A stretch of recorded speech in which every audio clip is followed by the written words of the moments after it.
السلام علیکم ورحمۃ اللہ وبرکاتہ۔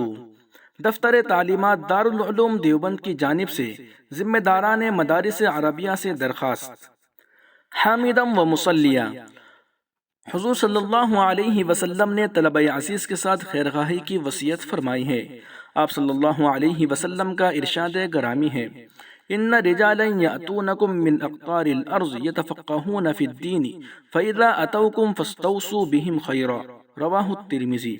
ترجمہ: بے شک بہت سے لوگ زمین کے گوشے گوشے سے علم دین میں تفقہ حاصل کرنے کے لیے تمہارے پاس آئیں گے، جب وہ آئے تو تم ان کے بارے میں خیرخواہی کی وصیت قبول کرو۔ اس لیے طلبہ عزیز کے ساتھ خیرخواہی تمام مدارس عربیہ کے ذمہ داروں کا فرض اولی ہے۔ طلبہ عزیز کے لیے بہترین تعلیم، عمدہ تربیت، اچھا انتظام اور حسب استطاعت راحت رسانی خیرخواہی کے ضمن میں آتی ہے، اور الحمدللہ مدارس عربیہ کے ذمہ داران اس وصیت پر عمل پیرا ہیں۔ ان مدارس میں ام المدارس دارالعلوم دیوبند کو مرکزی حیثیت حاصل ہے۔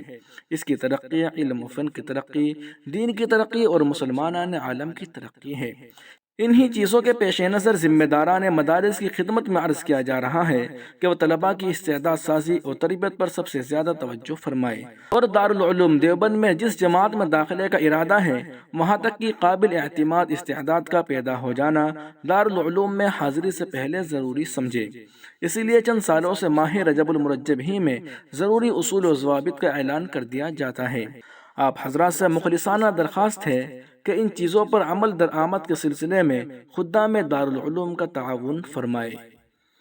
دوستو، یہ اعلان قواعد داخلہ دارالعلوم دیوبند سن 1444-45 ہجری مطابق 2023-24 میں صفحہ نمبر 2 پر درج ہے۔